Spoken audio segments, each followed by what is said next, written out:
What's up? What's good? YouTube. No, I'm just playing. My wife right here, currently feeding me because my hands don't work. For those of you wondering what happened, I don't really remember what happened, but I can tell you what I do remember and what was told to me. So, 5:30 in the morning, I left out for work on my bike, and I'm on the highway. I'm going towards Virginia, right before exit 4, and I don't know if I remember this or I was dreaming it or not, but I think I remember seeing a car lose control, swerving left and right in front of me. And then the next thing I know, a random guy with a mustache, and I'll never forget that mustache, was waking me up on the side of the road because he had found me, because I guess nobody knew I was out there, found me, and told me I had been in an accident. Thank you.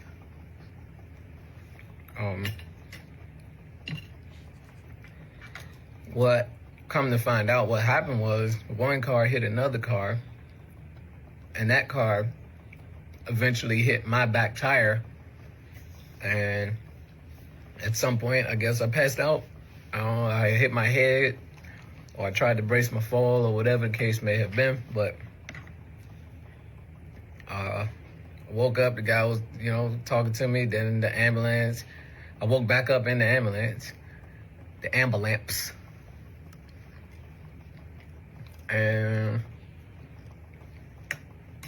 I ended up here, and currently both of my forearms and both of my wrists are broken.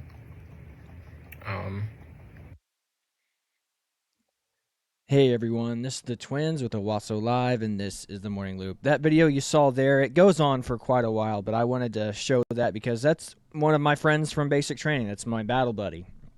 His name is Tyree Jones.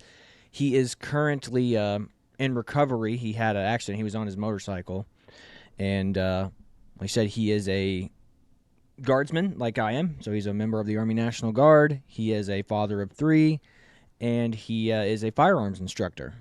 So he wasn't on duty whenever he had his accident, so the military and his military benefits will not pay for the surgeries. So another one of my buddies from basic training, his name is Danny Avitia, he gave me a call and said that he wanted to put together a GoFundMe, and that's what he did. He got in contact with him and put together this GoFundMe. So we are attempting to raise funds for him since, he's obviously not going to be working for a while.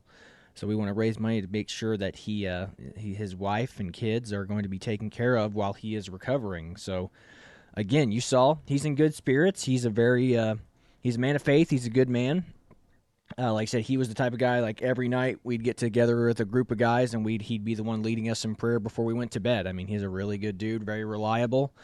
So if you would find it within you to donate to his GoFundMe, that would be awesome. We are trying to raise some funds for this guy so he can, again, get the medical coverage, medical care he needs, but also be able to ensure that his wife and kids are taken care of while he is relearning how to use his hands again, because it will be a while. I mean, he's still going through the surgeries at this particular juncture, so it's going to be a long road. I mean, it always is. It's always a long road to recovery, and he's got to get back to hopefully teaching folks how to use firearms and go back to being a firearms instructor and teaching people how to defend themselves. Yeah.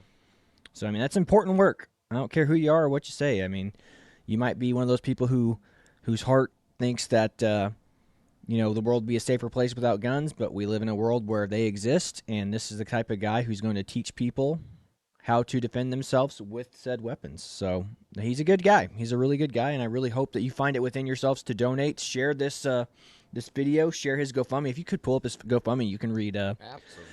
Danny's words that he wrote on his GoFundMe. So I can give Dan, like I said again, Danny is the guy that came up with this whole GoFundMe idea. I can take no responsibility for it, but he reached out to me and wanted to do this, and we were kind of figuring out how the best way to go about supporting him and doing this, and the GoFundMe was the best thing that we could do.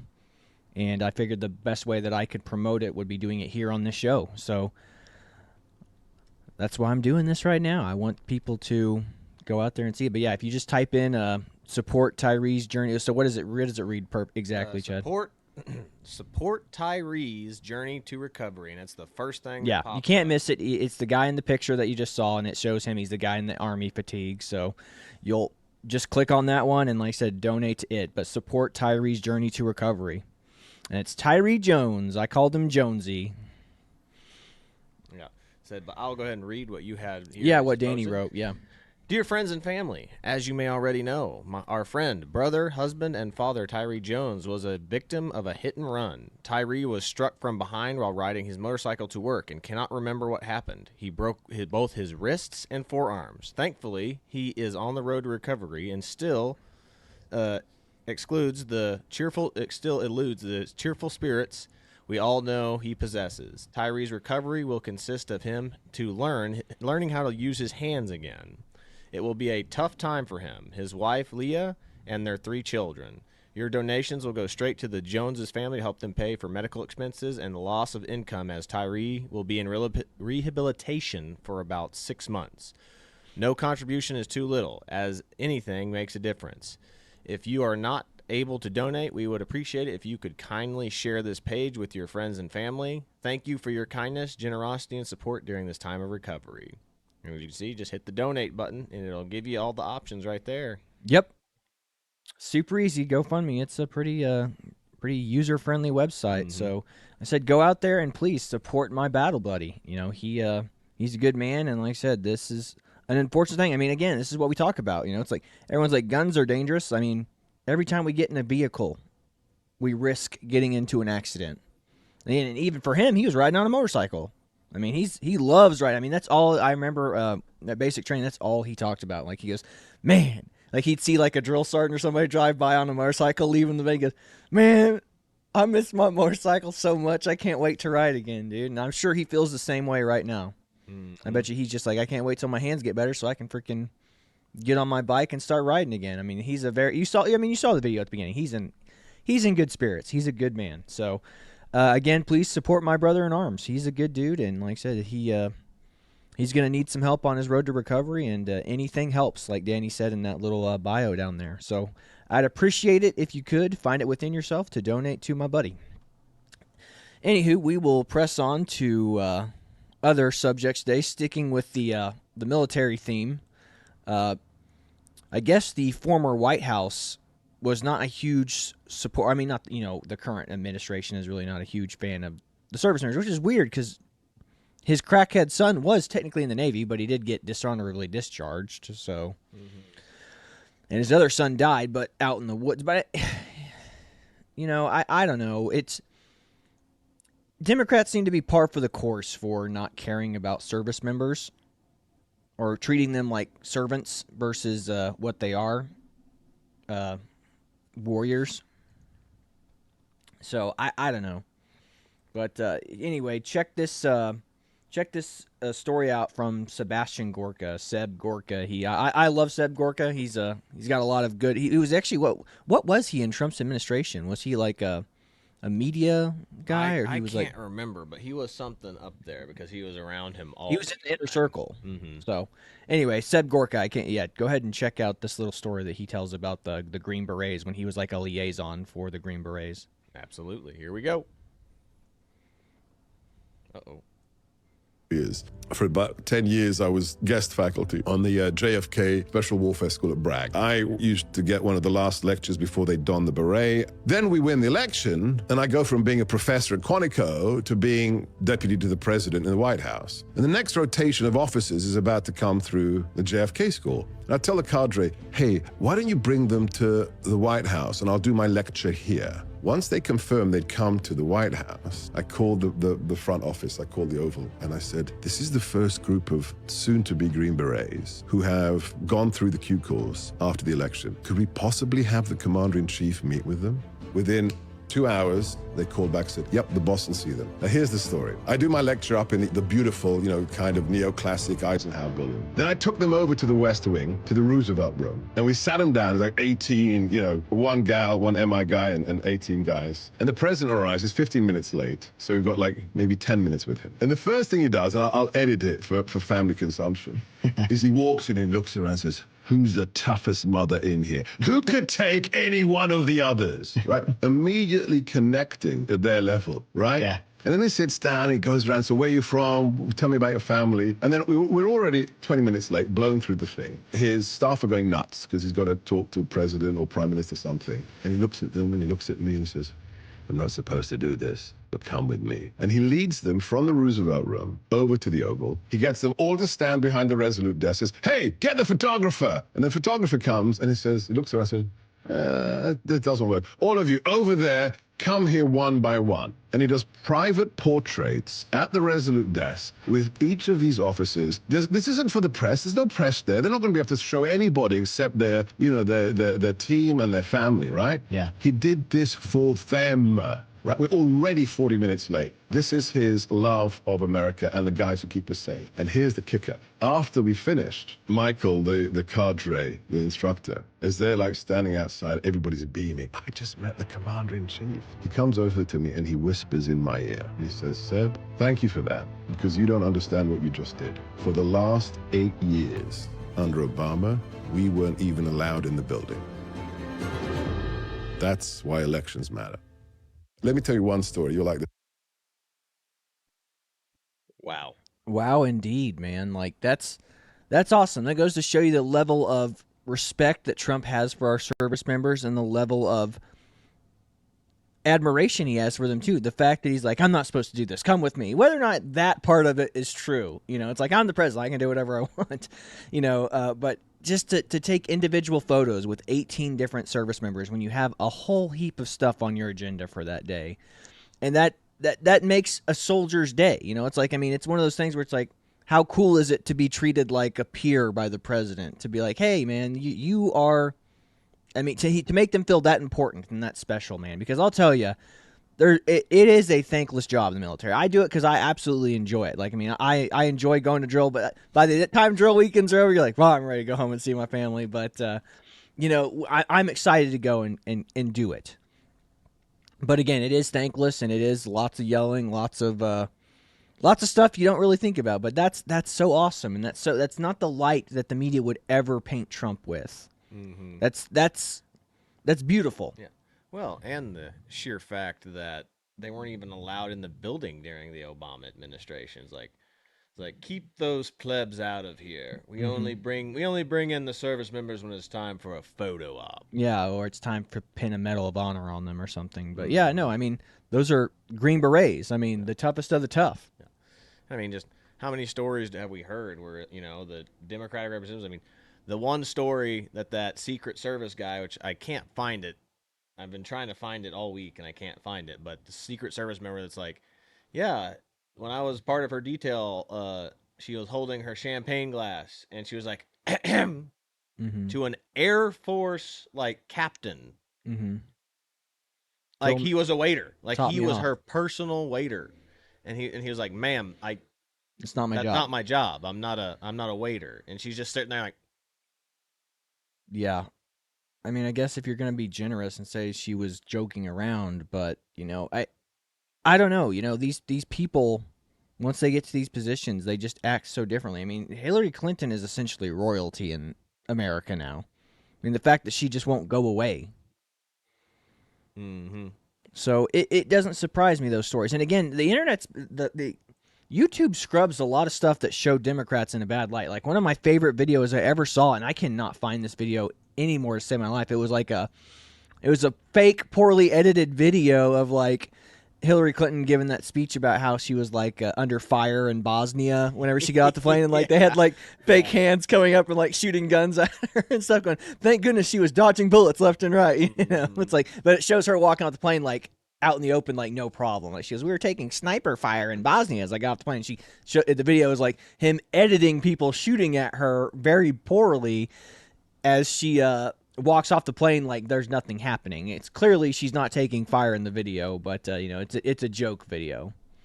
But yeah, I can't find it. I mean, the internet scrubs a lot of stuff. Again, it scrubs a lot of the stuff that show Bill Gates in a portal. Like, yeah, you're not gonna find it. I guarantee you. I think this might. Oh, be really? Is that might be it? Hang on, I'm gonna check it out. I'm gonna bring it over. We'll find out. Hang on 1 second, everybody. Yeah, I can't wait. It'd be a long time since I've seen this video. This is like peak 2016, like meme wars for Trump. This is it. I'm going to half screen it real quick. Hang on. Transition, full screen, and let's start this video over now. And go. Oh crap, wrong button. I remember landing under sniper fire. There was supposed to be some kind of a greeting ceremony at the airport, but instead we just ran with our heads down to get into the vehicles to get to our base.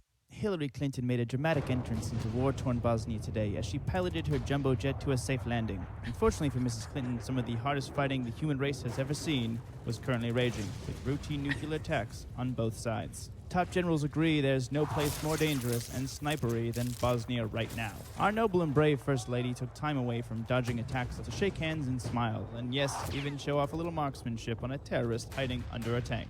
One of the most dramatic moments came as the H-bomb, a nickname given to her on this trip, was hugging a young girl. Sniper fire struck two men standing nearby, leaving them shaken and impressed by Mrs. Clinton's calm composure under fire. Oh my God, that was great. Yeah, Find it? Yeah, good job. I couldn't find it to save my life, but yeah, that was a good video back in the day. That was like back in the Trump 2016 Hillary Clinton. Like I said, that meme, like these political YouTube videos and memes are the reason Hillary Clinton lost, because people saw her for what she was, a liar, and people were making fun of her for it. So I mean, that video is perfect proof of that. But it's awesome to see that folks like Trump are out there going out of his way to do things for our service member, particularly our service members that make it as high up as the Green Berets. So that's awesome, and I appreciate him for that, and it's just cool. It's just cool. 100%. Then there's this one that you sent me the other day that we can talk about, which is related to the military and war. Yeah. I don't know exactly what it is, but it sounds funny. Yeah, go ahead. Dating scene for women in Ukraine. Women are having a hard time. War is hell. War is hell on women. This is New York Times, by the way. We're not talking. This is in some small publication. This is the lying New York Times. This is the lying and crying New York Times, who is saying that women in Ukraine are having a really hard time. And they actually have done this piece being like, can you imagine being one of these women whose life is so affected by the dating scene being bad because the guys keep dying? Yeah, because there's like all the guys come back. And some of them are like, the guy's not dead, but she's like, he only has one leg. Icky. Yeah, she goes. She gave her the ick. The guy had one leg. The one leg gave her the ick a bit. War shatters the So again, said, who does war affect the most? The old Hillary Clinton routine. Who does war affect the most? Women. Yep. It affects women the most, not the guys that are dying and getting injured in the actual battle. It's affecting women. War breaks out, women most affected. So, I mean, if there's a female service member, certainly. But yeah, no, I mean, it's like, oh no, the dating scene in Ukraine is different because they're all being conscripted. Well, of course. You know, and like I said, I can't tell you how many Ukrainian women are now living abroad in other countries now. So they're not even sticking it out to see it through. They're leaving the country and they're being like, hey, don't worry, I'll find an American man to take care of me. I'll find a man in the UK to take care of me, or Poland, or wherever they're going. Mm-hmm. So, I mean, I don't imagine a lot of them have any intentions of ever going back to Ukraine after this conflict is resolved. So. Oh, no. It's the same with those Haitian migrants that we all watched on that one guy's video. Yeah, we're planning on staying here. Yeah. It's like, what do you mean you're planning on staying here? You're a temporary asylum seeker. Mm-hmm. Yeah, it says temporary asylum seekers, but they're all like, nope, I am not going nowhere. This is my new home. I mean, why would you if you're getting your free magic money cards and stuff like No, that? exactly. I mean, why not? Taxpayer. I mean, we're funding their housings going up. We're funding their magic money cards. And again, the Haitian new immigrants are getting magic money cards, and service members who get into car wrecks are having to put together GoFundMes to be able to take care of themselves and their families. 100%. And this next one here is one that we wanted to get to yesterday, but it's this guy right here who lives in Minnesota, and he's talking about how Tim Walz' governorship has been turning it into a hellscape like California. Yeah. Just crime-ridden. All the big businesses and people who have lots of money are leaving because they don't want to stay in a place where they can't do business without crime happening. Mm-hmm. And this is just this guy's take on it, but hey, it's a good take because these are people who are there, living there on the ground. It's not the old CNN tactic of, oh, we contacted a city official and they said everything's fine. Yeah, of course. Yeah. I mean, it's the picture of that dog sitting in the room that's on fire, and he's got his little coffee cup in front of him. The entire room's burning, and he goes, "This is fine. Mm-hmm. Everything's fine." That's the city officials. The city officials in Springfield, the city officials anywhere where something bad is going on related to immigration. Exactly. The city officials who are there and live there, and that's their job. Why on earth, if the big CNN news network was calling you, would you be like, yeah, we have lots of problems here? Like, that makes you look bad as the city manager or whatever position you're is. You would be like, no, we're good. We're good. Yeah, we're yeah. good. You're not going to pick up the phone and be like, things are falling apart. I have no idea what I'm doing. I'm scared. Thank goodness I'm still getting a paycheck, though. Mm-hmm. Exactly. But we'll go ahead and play this and like this guy's take on what's going on in Tim Walz's great state or city, whatever you want to call it. Mm-hmm. For everyone out there acting like fucking Tim Walz is some like Midwestern hunky-dory fucking dad, y'all are in for an awakening. Buddy practically turned MN, I'm born and raised, still live here for some reason, into a fucking California of the Midwest. And I mean, if you just go downtown, like you'll see Tim Walz, Minnesota. So we don't even have to get into the 2020 shit. Like, yeah, he didn't call in the National Guard and he let Minneapolis burn. Yeah, it's kind of a big deal. Then you got fucking St. Paul, our capital, which is essentially San Francisco. Like, it is literally just needles and poop and homeless people everywhere. That is St. Paul. If you don't believe me, you don't fucking go there. I live 8 minutes from St. Paul. Forever, Minnesota was so nice because we have like the biggest tax surplus in the nation. Just so much extra money. We have the best social welfare programs. Just the best of a lot of that type of shit because we have so much tax money. Now, in the last 4 years, every rich person pretty much has moved to Florida or Texas. So that money's gone. All the rich people left, he's overspending, we're gonna collapse. For everyone out there acting like fucking Tim Walz is some... So, I mean, you're going to just trust what the media says and say, hey, everything's going to be fine. Yeah, you know, if you trust the media, you're sitting in that car or you're sitting in that room like that dog in that meme and everything's burning around you. Go, this is fine. Everything's fine. You know, or even better, that Leslie Nielsen movie. Move along. There's nothing to see here. As the building's exploding behind him. Move along. Absolutely nothing to see here. Mm-hmm. Nothing to see. Yeah, that's a great scene. Yeah. But the last couple of things I was planning on showing was this one right here, which is the Trump talk, or do you want to start with this one with these two girls? These two matter. really, really attractive girls that are apparently Trump supporters that are, you know. Whatever you want to do, man. We'll do this one first, then we'll end it off with the Trump speech from his, what's it called? State of the Union. State of the Union. It's a great speech. Sure. Uh-oh. Thing is like twice the price Let me reset this real quick.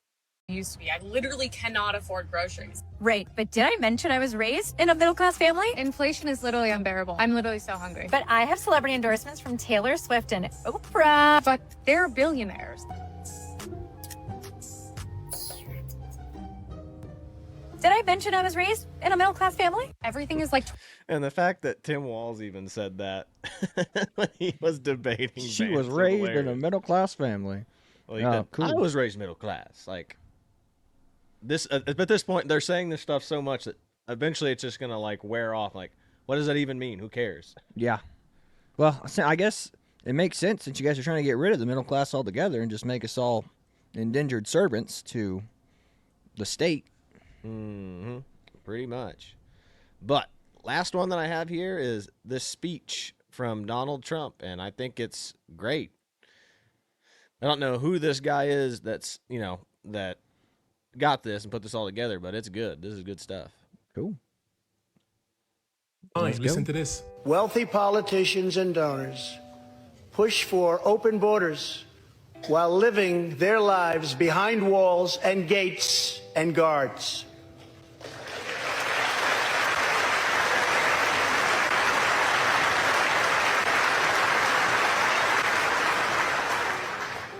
Meanwhile, working-class Americans are left to pay the price for mass illegal immigration. Reduced jobs, lower wages, overburdened schools, hospitals that are so crowded you can't get in, increased crime, and a depleted social safety net. Tolerance for illegal immigration is not compassionate. It is actually very cruel.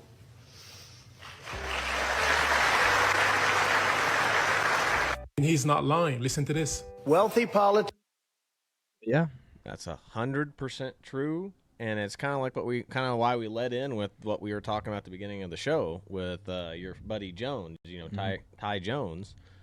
How is it that he doesn't have any coverage or safety net as a serviceman in the United States? Yeah. But illegal immigrants are getting free health care, free housing, or at least, like in California's case, $5,000 given to them for housing and stuff like this. And we have people Or in the case of California, they're planning on giving them $50,000 for loans for houses. Exactly. And we have guys like your buddy that you went to, military service member who's struggling to put food on his family's table right now because he's injured because of an accident, of a hit and run. And I'm not going to say for sure that it's legal immigrant because we don't know because it was a hit and run. But I mean, imagine if we find out later that the person that hit him was an illegal immigrant. We may never know. Mm-hmm. But again, it's the thing. Like if people don't have personal responsibility, they feel no obligation to other human beings, let alone their society that they're living in. So again, I don't know the ins and outs and the intricacies, and like I said, with Jones not being able to recall what happened, we'll never know. And I'm not going to speculate as to what. It could have just been, as simple as an accident. Somebody lost control of their vehicle. But that still doesn't excuse the fact that they fled the scene. Yeah.